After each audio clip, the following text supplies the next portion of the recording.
Assalamualaikum warahmatullahi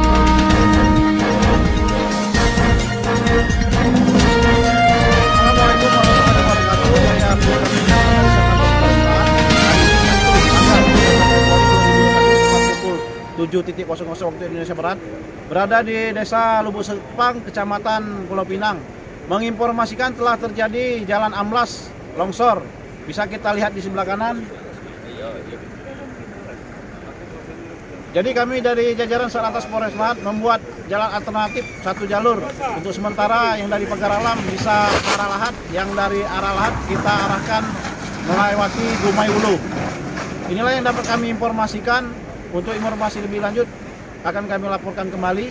Kami juga menghimbau untuk masyarakat agar tetap berhati-hati melintasi jalan tersebut. Terima kasih. Wassalamualaikum warahmatullahi wabarakatuh. Salam presisi, salam PDK.